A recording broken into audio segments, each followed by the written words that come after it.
It's with pleasure that we welcome you this day to Press Asset. You're all welcome to today's edition of the program. The Senate is complete. All the 100 members of the Cameroon's Upper House of Parliament are known. The process we started on January 18, 2023 with the convening of the Electoral College through the poll on March 12 to elect 70 senators to the appointment today of 30 members on March 31 by the President of the Republic has given the required 100 number of the Upper House of Parliament. Only one step is left, and this is the ceremonial step which will come up on March the 11th. That is the session as of right when the new Senate will officially take office. Ladies and gentlemen, we are going to look at what are the surprises of the 2023 senatorial election in Cameroon and what its impact is on the socio-political life of the country, of course, of the people. That is what we're going to entertain you with in the next 1 hour. And to talk about this topic, these are the panelists that we have for you. I say, ladies first. Promise Akante is a journalist with Cam 10 TV. You're welcome to Press R once again. Promise. Thank you very much, Kilian. I'm glad to be with all the gentlemen on set, and definitely we're going to have a beautiful moment discussing the Senate, the upper house of Cameroon by Cameroon Parliament, which is in a very, very technical configuration for this very third Senate. We hope that we will say it the way the people want us to say it, and we will leave nothing behind. We'll just say it the way it is. On Press R, we don't hold you back. All we require is for you to be responsible. Responsible, you say it the way it is. You express your argument. Definitely. You can be sure of that, and you're going to tell us how technical you think that the Senate is. And next to you is Philip Ngwe. Philip Ngwe is the mayor of Fonfuka. The mayor of Fonfuka, you're welcome. You are just from Fonfuka. You came in yesterday for Press R. We are happy to have you on the Press R set, sir. Thank you very much, Mr. Kilian, for making me part of the program. We are here to examine the Senate and talk about the surprises and other activities that the Senate is going to carry out, and I think that we'll be expressing just the truth and telling the people what we are expecting and give them the right information. Many people were asking, where is Fonfuka? It's in Boyo division? Yeah, Fonfuka is in Boom subdivision, Boyo division of the Northwest province region. And everything is okay. You are just from there. It means that the situation there can accept people like you. Actually, the situation is normalizing. Things are coming back to normal. The only difficulty we have is how to get to Fonfuka, because have to go through a very long distance beginning from Bavsam, Magwa, Ndun, Kambe, Msidi, and Fonfuka. Thank you very much. We wish that the situation finally gets back to normalcy, so that when you're going to Fonfuka, you go through Bamenda, you go through either Oku, so Ndu to Fonfuka. You don't even need to go that far.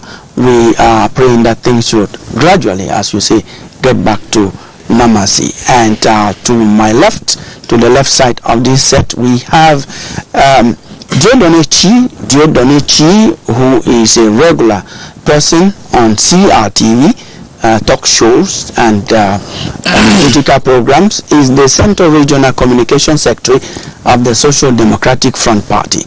You're welcome to Press R. Good morning, sir. Thank you for having me for the first time on this platform. I am so happy to be here. Greetings to my co-panelists. Permit me extend the empathy and best wishes of a quick recovery of the national chairman and the entire SDF family, to the various victims of accidents all over the national territory. We are thinking of those in the southwest. We're thinking of that which happened here in Swa, We are also very concerned about the floods that hit Boya some time ago.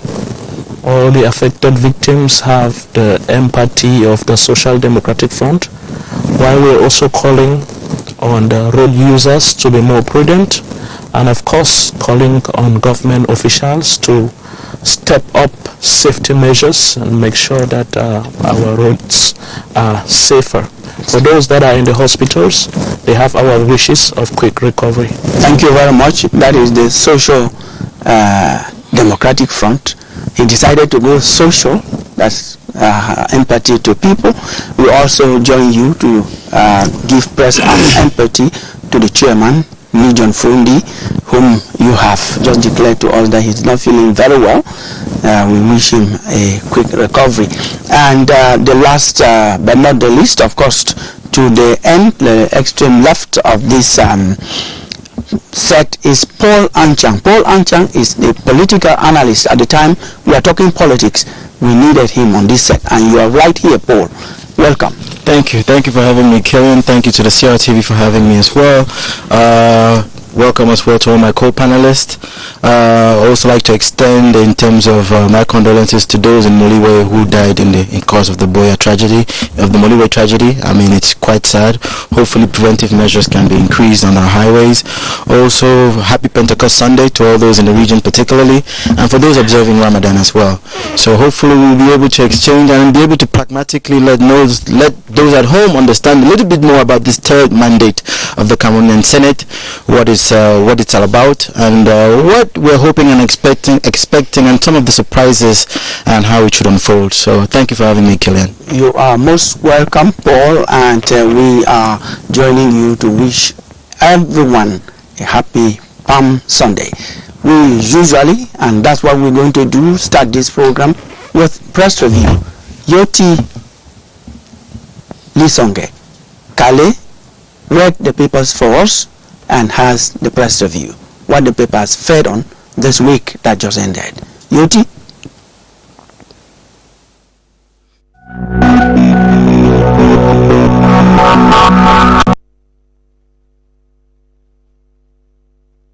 This week's papers have been buzzing with information on the appointment of 30 senators. The anxiety of those awaiting the news is evident in Cameroon Insider's Monday edition. The Horizon talks of a nation in suspense and goes further to indicate that Menchum and Bui are in pole positions because both divisions have never had an appointed senator since 2013.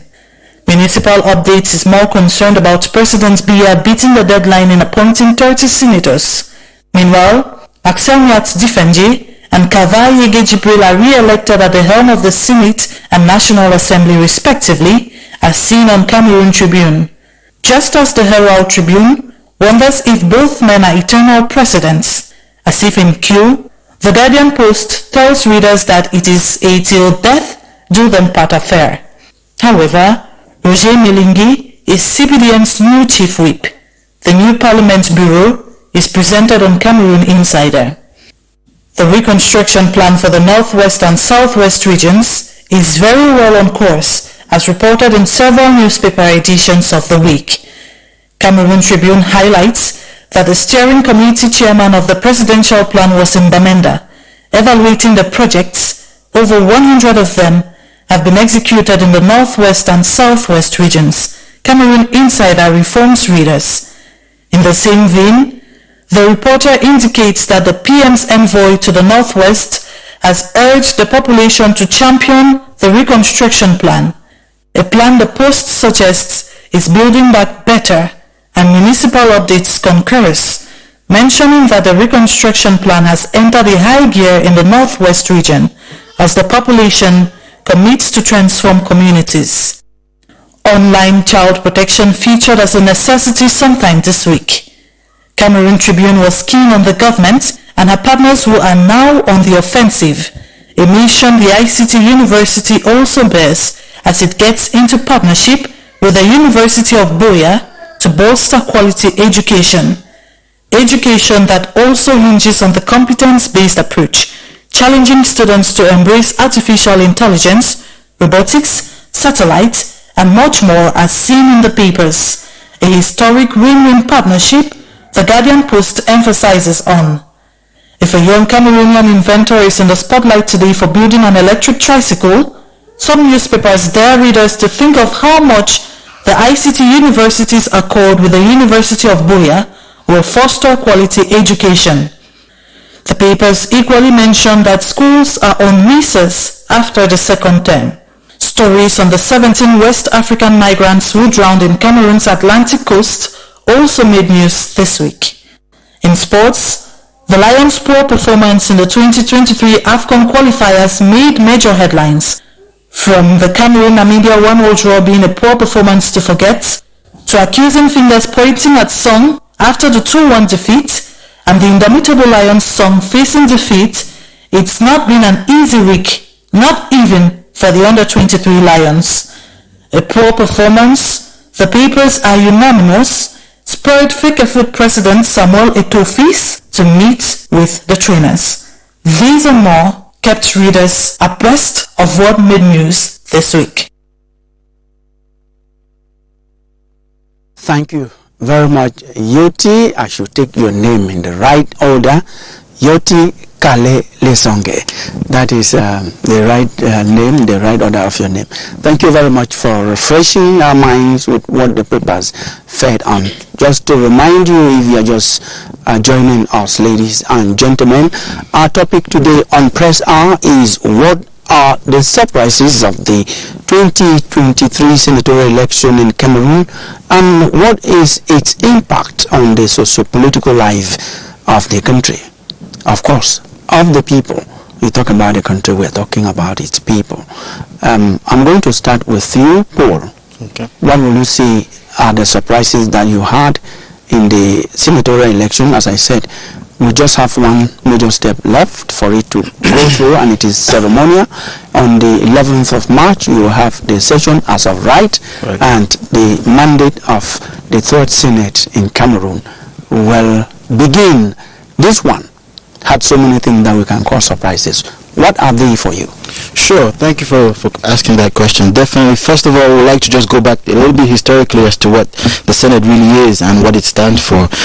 Since 2013, now this is the third mandate, the start of the new third mandate, under the helm of President of Ndifon Marcel, which has pretty much been plural, a little bit more in the defense of national institutions, and a little bit more in terms of decentralization. Under this particular Senate, we had the decentralization law being enacted for the competencies to be actually transferred from the ministries to the regional and local authorities. That said, what does that mean? It doesn't actually mean in a sense that the Senate is put in place to be able to represent or as a corridor for regional and local authorities, for them in terms of decentralization to be able to, in the upper house of chamber, be able to advocate for some of the things and the needs that they do meet. What are some of the surprises that I would actually see? If you understand that it's an indirect suffrage, which means that the regional and municipal councillors that were voted in an indirect suffrage, which were about 10,000 of them or more, actually voted. Actually, 11,134. Yeah, about 11,134. But I think 200 municipal councillors did not vote. So you can count about 10,000 or so, about 11,000 or so that actually voted. So it actually alludes to the fact that the prior municipal elections is a reflection of actually the votes that were counted, and definitely the CPDM, the majority ruling party, was able to get most of the votes because in terms of municipal and regional councillors. So that's the first surprise. That's that one party has swept all. That's the first surprise. The first surprise in that being where most thought maybe the opposition parties would be able to, in their vision, rally some municipal councillors with their own vision, which they felt would be probably better than the vision that the ruling majority party had. And when we go to the second one, I think I see with you in that surprise, because this is the first time that we do not have the opposition coloring in the upper house of Parliament. In 2013. The SDF alone had a parliamentary group with 14 senators. In 2018, they had 7. This time, no political party has even one through the poll. Through the polls. Yes, through the poll. Yeah, so and definitely some are allude to the fact, so it's actually a surprise because we understand that with the municipal councils and an indirect suffrage, there was the ability to be able to convince some of them, even though they could be, in terms of the ability and resources, some would say the ruling majority party might have more resources at their disposal, but contextually in political ideology, if you don't have an ideological or social program to be able to convince the regional and local councils as to what you want to do, then they really might not necessarily buy into your idea. Hence, they would vote what they had before, which would revert into more of an institution or the upper house of chamber that reflects a defense of the institutions, defense of the institutions, and I'll call the plurality of it as well.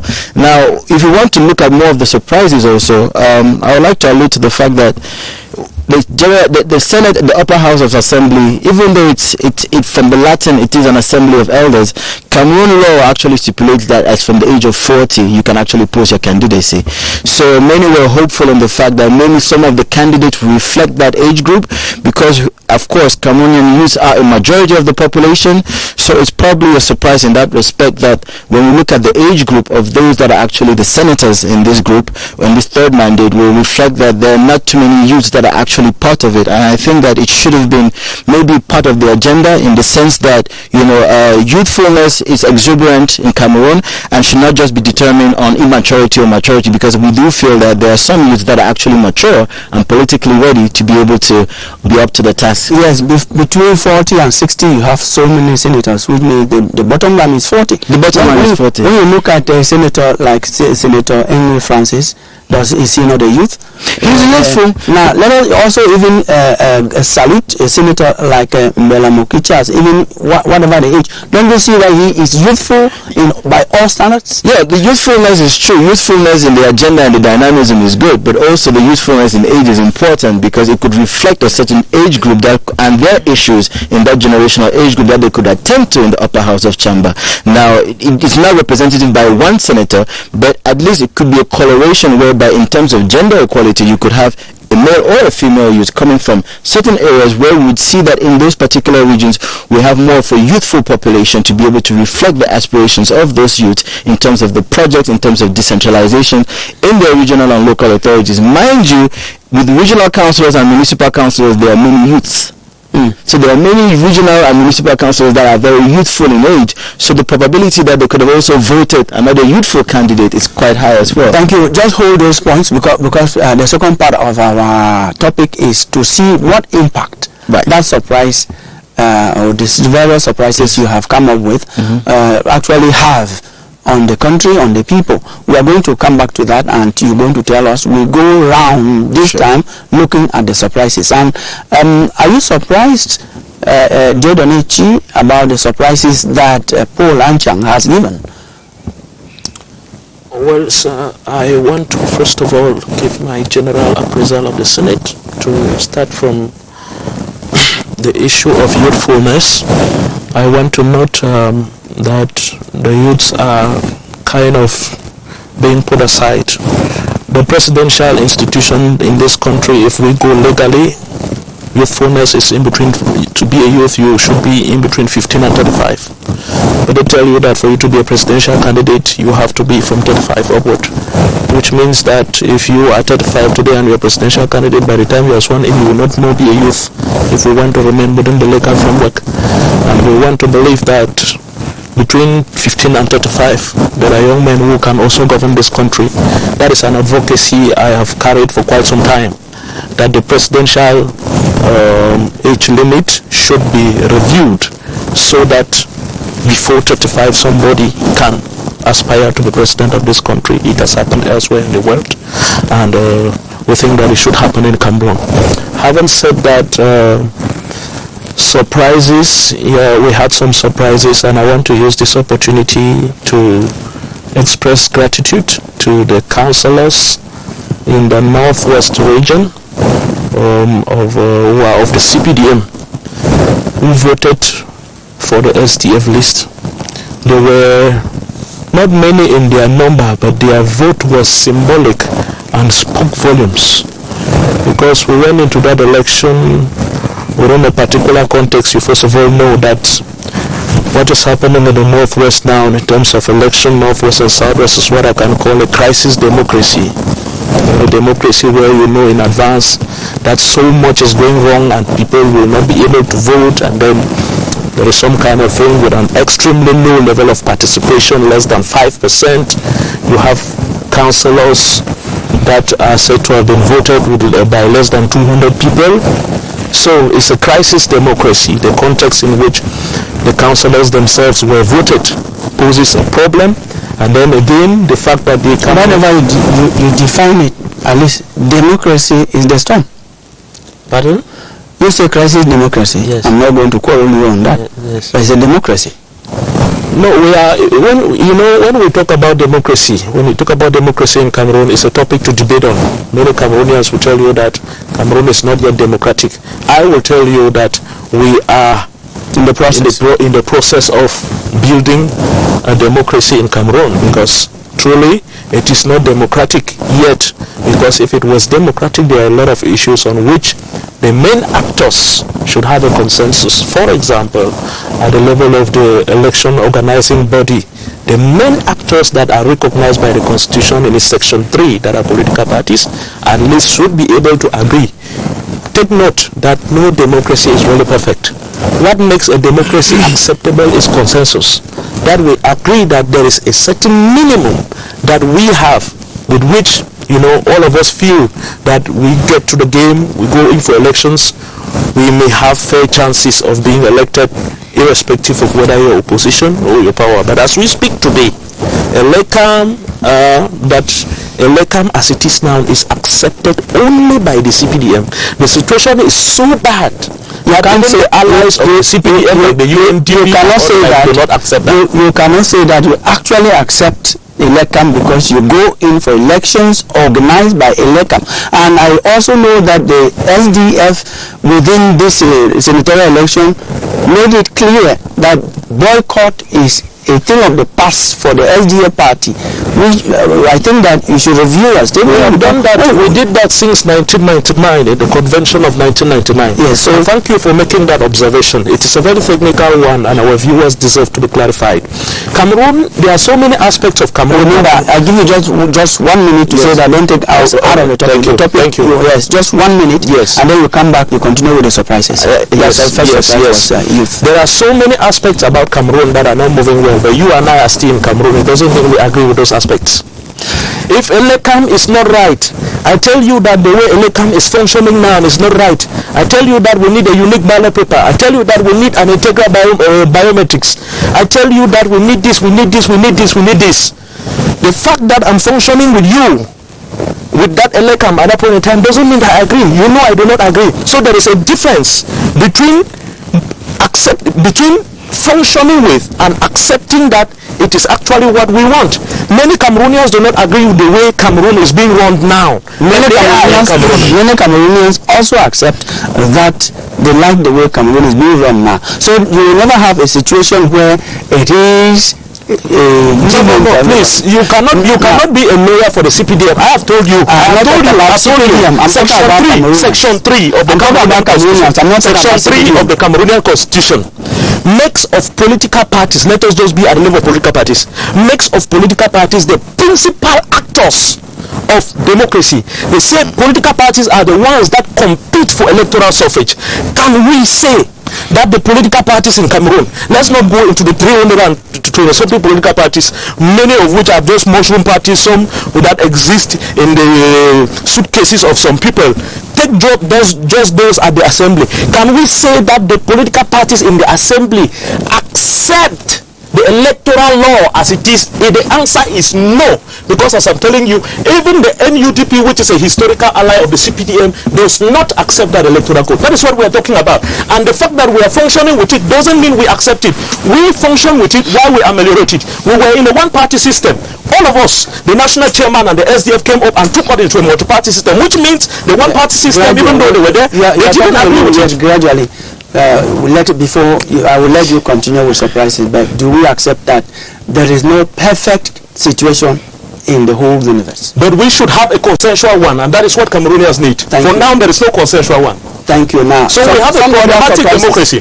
Some other surprises of the 2023. Haven't noted that we have a problematic democracy in the northwest and southwest. As we speak now, we have a crisis democracy. No, I have surprises. Yes, I want to mention the surprise, particularly in the northwest region. Yes, within the context of that crisis democracy, looking at the way the councillors were elected, knowing that many people did not participate and that it is mostly the military that voted, knowing that some councils were voted with less than 200 people, I want to congratulate those councillors of the CPDM who heard the message of the SDF.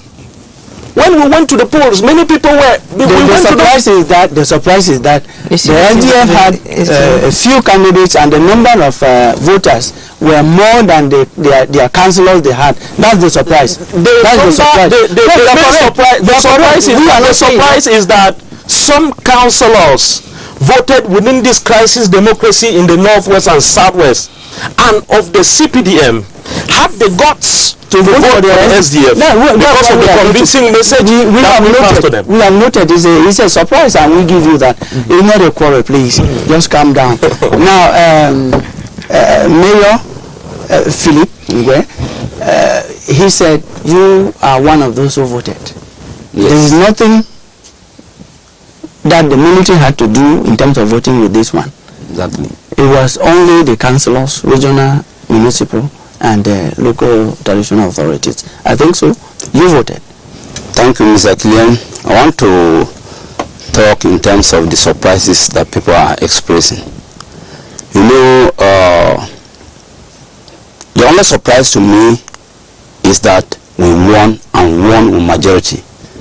Because winning and saying that it's a surprise is somehow a little bit contradictory, because before you are going into any election, you have to prepare. And when you prepare well, you are going to win. CPDM won because they had prepared. We of Northwest region, we have the majority of the councillors and of the councils. And we had them, and we have been dealing with them, and we have been dining with them, we have been working with them, and preparing their minds towards the upcoming senatorial election. And if we won, it wasn't a surprise for us, because I in particular from Foka Council, I had drilled my councillors very well. I educated them the importance of the upcoming elections as far as the Senate is concerned, meaning that if we go in for the elections and they win, we will be putting a better house that is going to take care of our regional and the local assemblies in trying to implement a total decentralization in Cameroon. And so if my brother of SDF is talking of military voting, then less than 200 people voting, I doubt in which constituency, in which police station that took place. The elections were only for the local and the regional councillors, and not for the general public, whereby you can be quoting military people voting. So that is a shock and a surprise to me. I know that we prepared for the election, and we won, and won with victory, because we went in for the election willing to win. Now, what you're saying, you're willing to win, but this is the first time that we've not had at the level of the polls. That's what we are saying, because with the appointments of 30 senators to complete the House chamber, the President of the Republic brought in 6 opposition political parties. But the surprise from what you see in Agada is the opposition for the first time in 2013. They had even a group in Parliament, that the Senate. Yes. In 2018 they had, but this time the surprise is that instead of having more, they are having nothing. Is that what you say? Actually, that's a surprise to the opposition, because they were not ready for election. They were not prepared. If they were prepared for election, they would have canvassed for vote. They would have campaigned to even get CPDM vote. The SDM just said that it's not that they were not prepared, it's that the crisis has made things difficult. The crisis did not affect the election in the terms that all the councillors that were supposed to vote, they appear at the polling station and they voted rightly, and they carry out the voting rights. Yes. And that is what gave us the victory. Thank you very much. Promise, when we were introducing, we started with you. This time I we are think going to that's end with you because we want you first to react to what has been said before you bring up your own surprises. Yes, I think that beginning from Paul, it's logical. He said we didn't see youth actually being represented age-wise, not energy-wise. We didn't see those youth that we call youth that we can relate with according to our age groups. We didn't see them. And Richie, of course, that's right, that the councillors weren't in their right frame of mind to go for the post, because first of all, since it is indirect suffrage, these are councillors who were supposedly voted back then in the municipal elections, which they themselves were flawed by the conflict. So technically speaking, the indirect suffrage does not really represent the people's voice, because those who were representing them in these elections were not actually chosen by them in the right sense of the word. They were. This is the point of correction. There are things, Kilian, I'm going to be very close. There are people voted by the people in this country. You have municipal councillors and the members of the National Assembly, that is what the president of the Republic. Yes, that's These are what people who rightly represent the people. I did not say no, according to the papers, according to documents, but now the reality on the field, who are those who were there to vote? These people who were now to represent us during this senatorial election. That's the question, and that's the stem. Kilian, we all know we want to eat mangoes, but if your seed, what you planted was a pear seed, definitely you won't harvest pears. You won't harvest mangoes because you'll be harvesting pears. That is what the crisis caused. The crisis caused people not to vote their councillors, not to vote for those who would have loved to vote in all sincerity, because it was plagued with lots of difficulties, challenges. There were elections that were the way they were. I hope we'll not go back to it. We are just saying that they were not voted by people. We just want to understand you. We were voted by people. We will not be what you were saying, that the reports that we had back then were those who voted for the councillors back then were not, or what we had as a result, were they not Cameroonians? Were not actually what people would have loved to have. Kilian, did you go back to your constituency to vote? Where did you vote? Which councillor did you vote for during the elections? I am in the council in Yaoundé. So I voted in Yaoundé. All right, that sounds nice. Okay, but simple truth is, we can't say with 100% certainty and without fear of contradiction that the senators who were voted this time around through indirect suffrage, they did not represent what the people would have loved to have. Because I still want to be convinced that even though in the Southwest, for example, we had just one list that sailed through the list of Senator Mbelamoki Charles, in the right sense of it, how can you say that you are in a region? The head of that list is Senator Tabetando. That is right. Tabetando. Tabetando. Yes, but Senator Moki is a more youthful person in the list. In activity-wise, not age-wise. But now, you cannot say that throughout Cameroon's 10 regions, there is no single region in which we could have a very solid opposition list that could sail through and produce senators and have councillors who will vote for their own senator to have a representation at Cameroon's upper house of parliament. We are not even going to ask what they are doing as an upper house, because that's a we're talking about surprises. The surprises. Okay, great. Let me come to my own surprise now, because I was still reacting to all what the gentlemen were saying. My own surprise is the number of women present at the Senate. This is a third Senate. Kilian, how many women do we still have at the Senate? As of today, have the numbers increased? Yes. From what number to what number? From 26 to more than 30. To 30. To more than 30. 31. To more than 30. Okay, so let's say 31. That alone is fulfilling so many agendas. In 15 years, we can add from 26 to we can add 5 women in the Senate, and that is fulfilling the agenda of gender equality in politics. I thought, they are not to be very honest, without being a press singer, we should clap for someone who helped after the election, who helped to bring in women to come up to a number you women have been clamoring for. you may need more, but this is 30%. That at one point is even the UN requirement.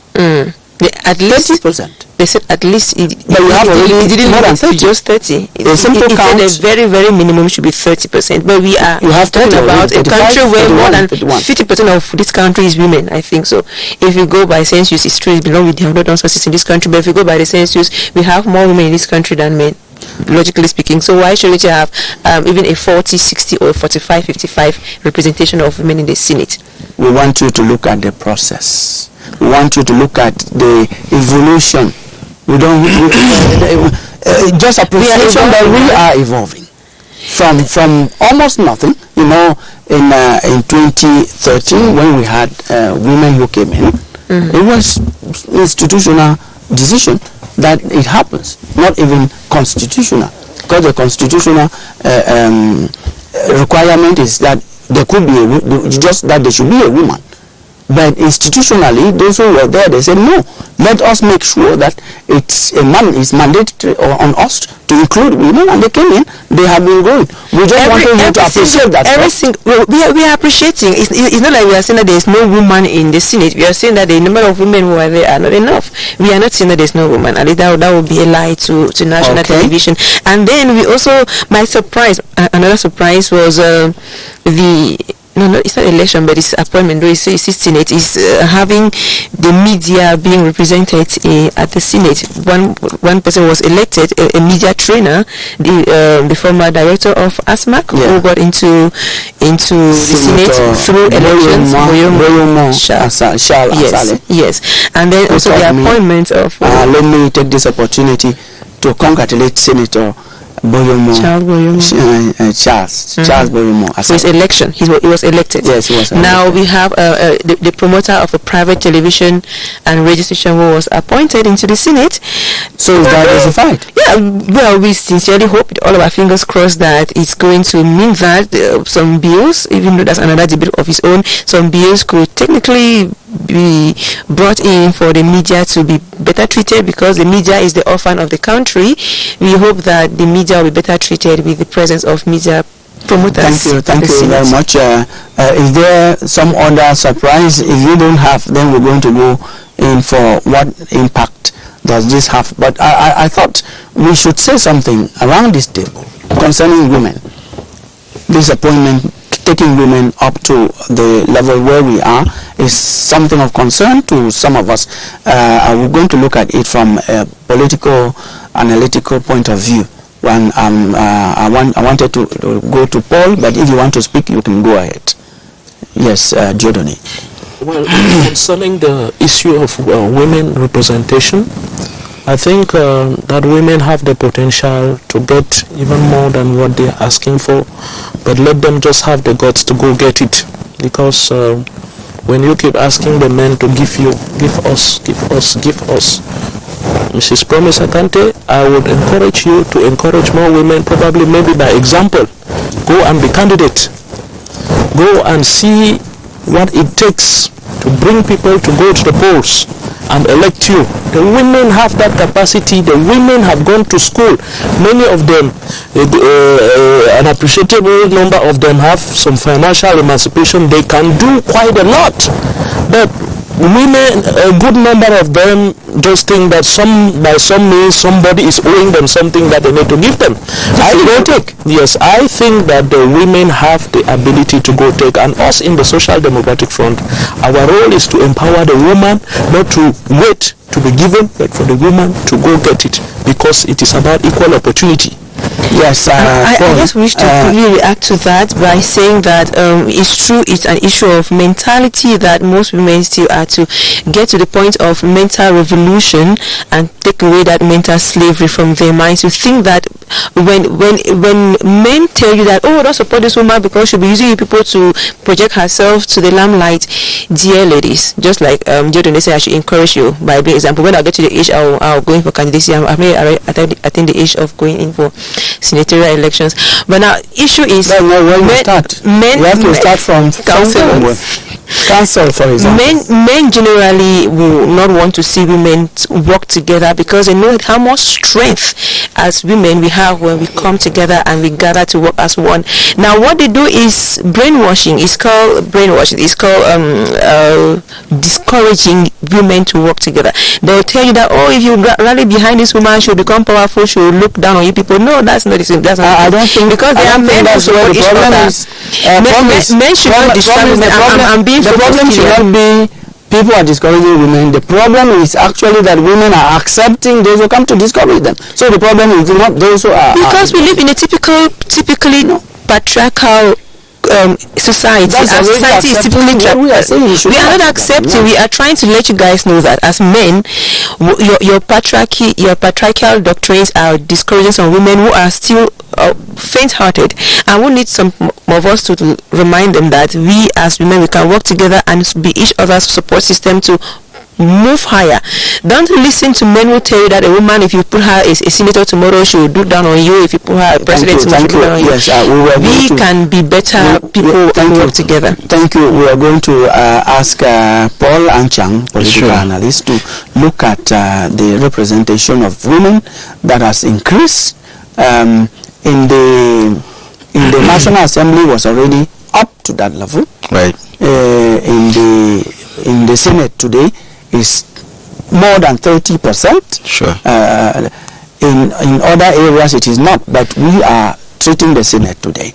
Okay. How do you interpret, how do you analyze such an increase to a figure that has become a kind of riddle in agendas? In political agendas. Yes, in political agendas. Sure. I think it's a very important question, but also it's very technical, because in politics in itself, even though it's about corporate governance, here we are talking about the upper house of parliament, which is the Senate, and it actually deals with decentralization, regional and local authorities, and their competencies as transferred from the central ministries to the local and regional authorities. So here there's an aspect of competency that's very important.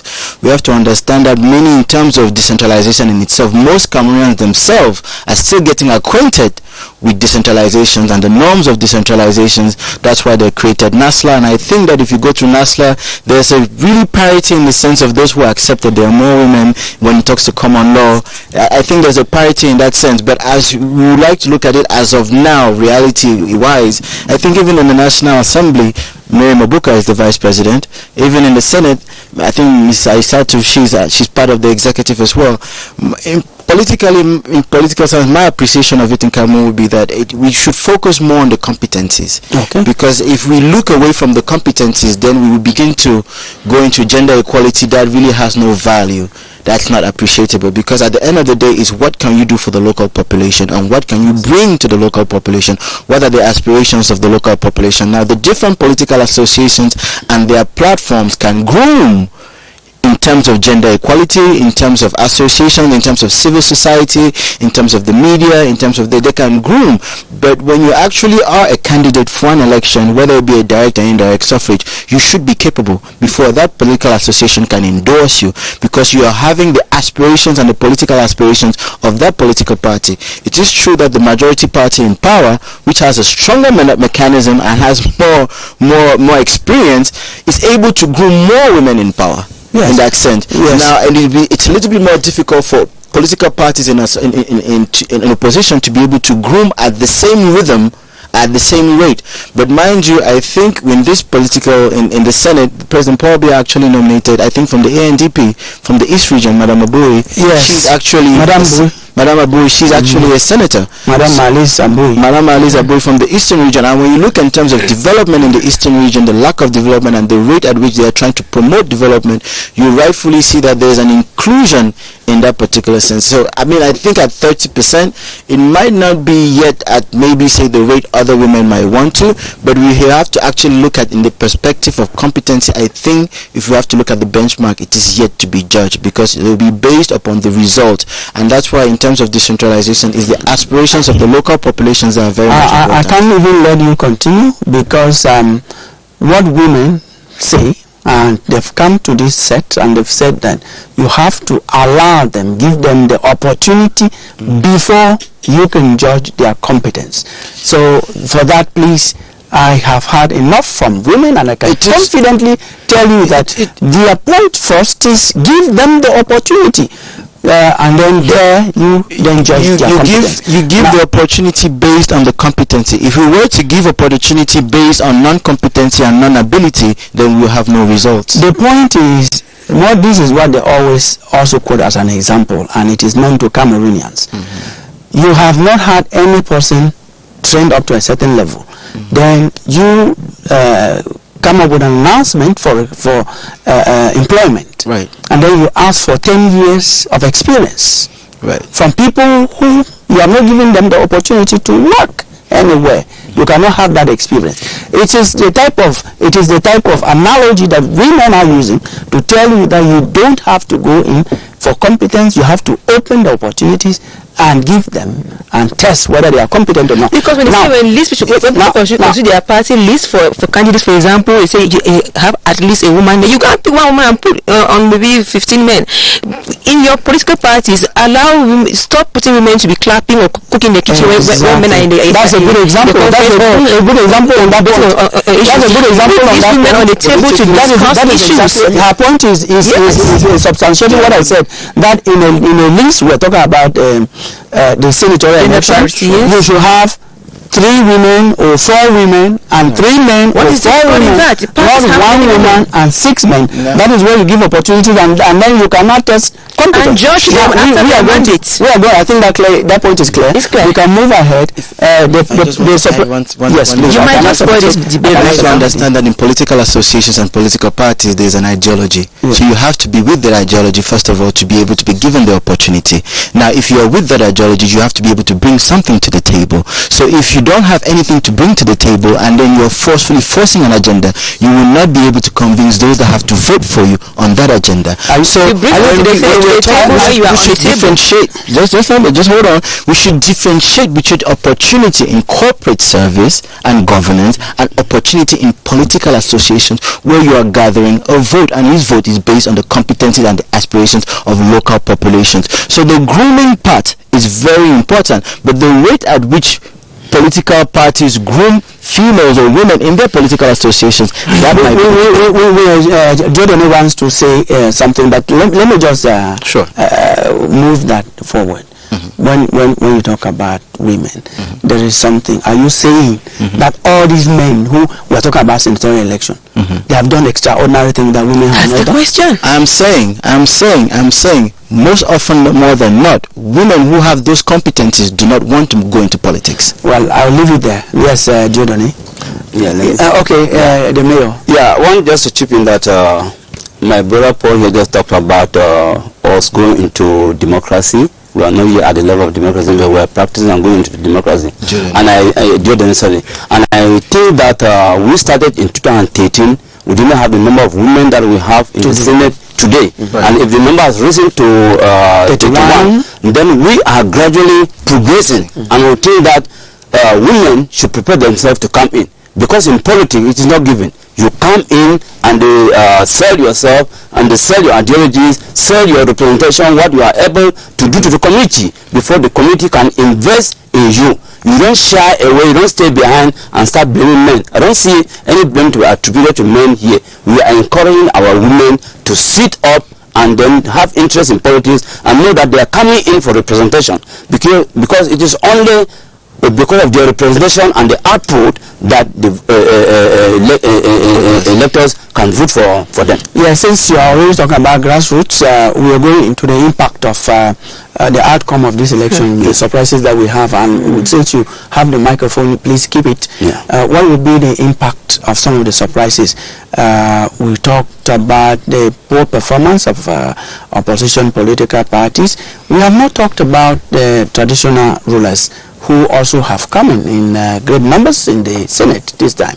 So what is the importance, the impact of having traditional rulers? You come from a strictly traditional society. Actually, the traditional rulers are coming from the local areas, from the rural areas, and they are direct representative of the people and they know the problem of the people.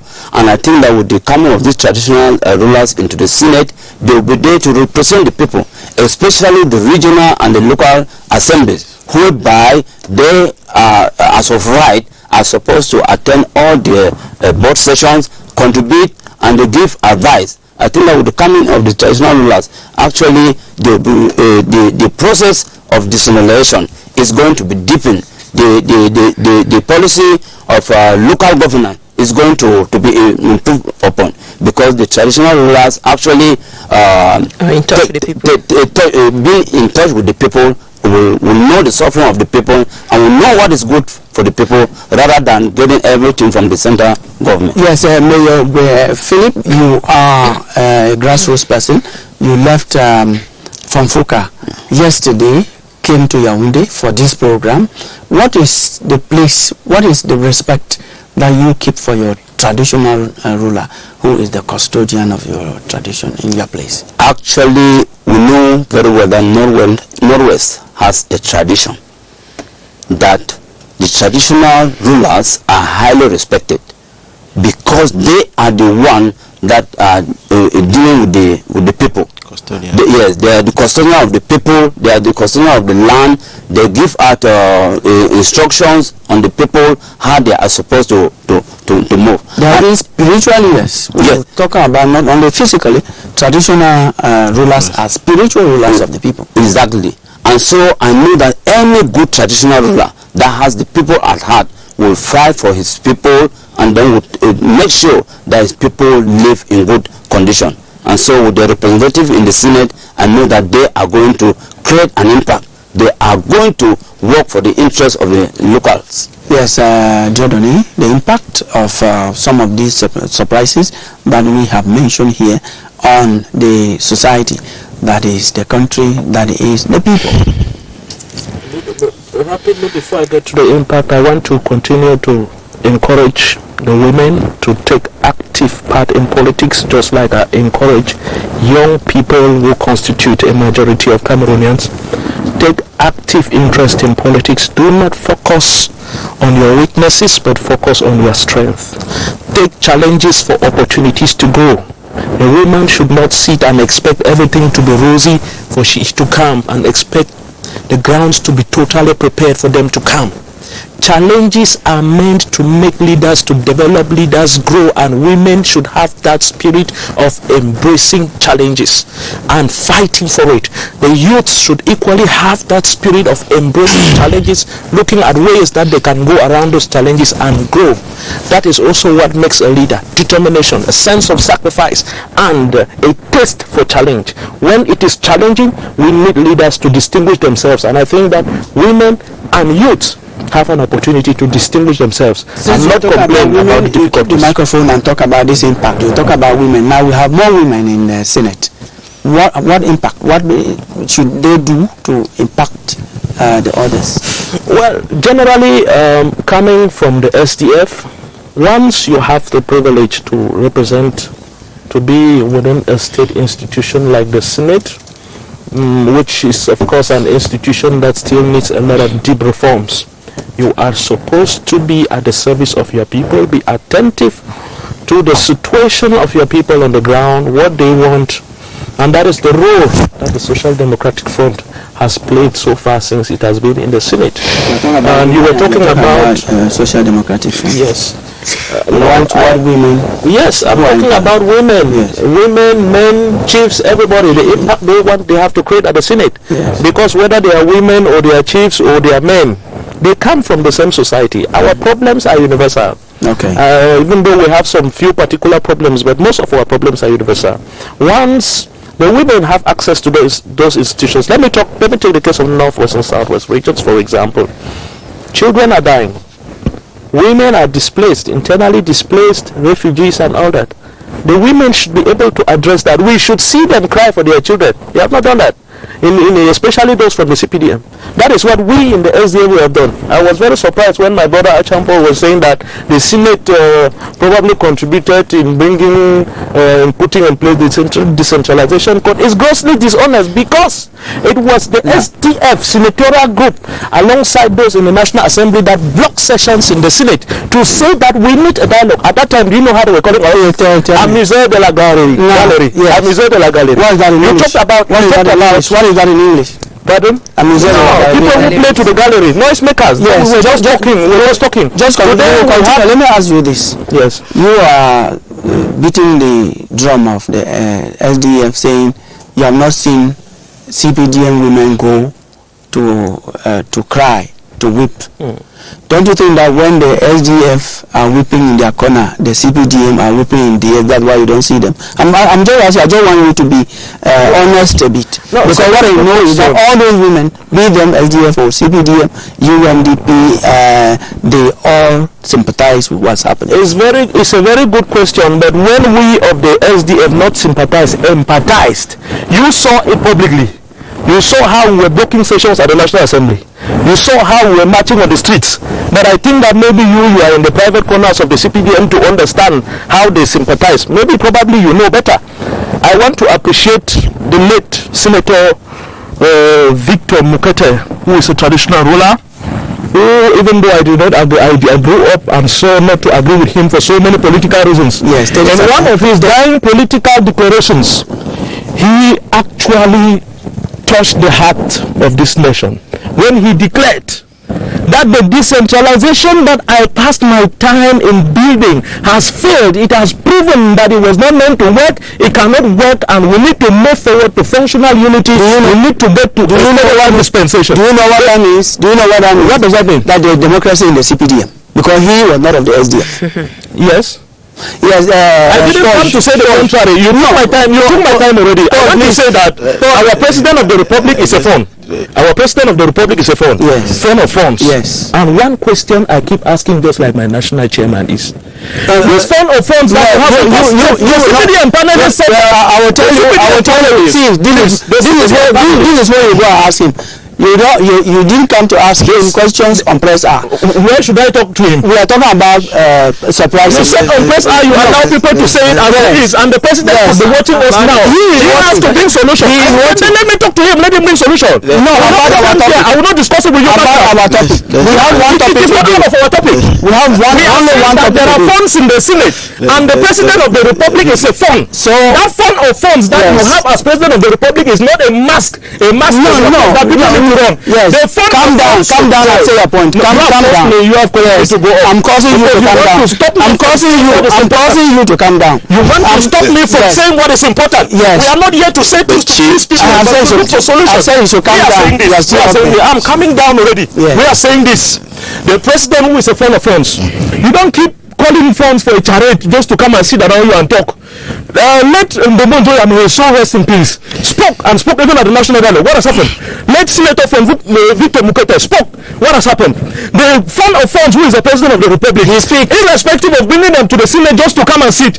Let him call them as fund of funds and tell them that this title you gave me is not a masquerade for people to be running from. Yes. Come around me, those of you from the northwest and southwest, and tell me what is it that is causing our children to be killing themselves? Why is it that people are still dying in Cameroon today? Let the funds talk. I want the funds of the northwest, those of the northwest. We don't point in the Senate. Let them talk. We want to hear what they are saying about the funds. Your message has gone through. Are you satisfied?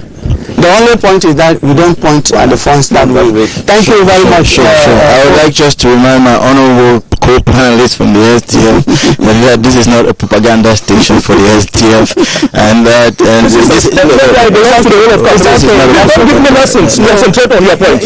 you also allow other co-panelists to talk, I didn't give you lessons. Please, just go ahead. Nobody is giving anybody lessons either. So just concentrate on your point. This is a state media. This is the CRTV. It belongs to the Cameroon. if you understand that in a democratic nation you can all speak and be heard and listened to, then I would understand that the SDF might not really be partaking in that democratic debate as we would see right now. But I would humbly think that the iconic chairman Major Fundi that we have, 1990s, would not really share the ideals of actually propaganda which is violent. He is actually a very humble person that brings people to the table, not pull away people from the table. So we would like to be able to share that especially for those in the Anglophone regions that are watching us, that violence and anger is not the solution really. And just to be able to reiterate a point, please, that I might bring back. We have less than the law on decentralization was amended in the second mandate of the Senate. Alright, and that is actually what constituted with the competencies being transferred from the central ministries all the way to the regional local authorities. Yes. In terms of the impact and the aspirations, what we are hoping for this third mandate is actually we will see the senators as more as pragmatic corridors between the regional and local authorities in terms of their vision, in terms of the public independent conciliators who are actually mediators, who have actually received complaints, so that way they can actually transmit and be able to meet the complaints to the highest authority. Thank you very much. Your last word, Mayor. Just brief. Actually, we do want to talk briefly on the impact. I know that this is the third mandate of the Senate. Yes. Right. The first and the second, to me, they were just on. This actually is the third Senate. And so I think that we are expecting great results this time. Right. Because they are coming in with a lot of experience and to meet people who have learned for 2 mandates and they actually know what the Senate is all about now. That they are truly going to represent the people and deliver the goods for the people. Thank you very much. It's very unfortunate that the 30 seconds of opposition parties. I'm time conscious, right? Yeah, time as a presenter myself. It's unfortunate that we will not have a parliamentary group at the Senate this time around to maybe table in a bill, even though we say as a question like, have we ever had any private member bill being tabled at the Senate since its creation? Hoping that the individuals who came in from the opposition may in their tiny corner create an impact and maybe even come together and see if they can create a negative minority or majority of minority to put in some bills. And those of our people who are representing the press, Marisha Tui and Tisha Boyomo, we are counting on you to help the press. Thank you. Breathe better air. Thank you. That was Promise Akante, journalist.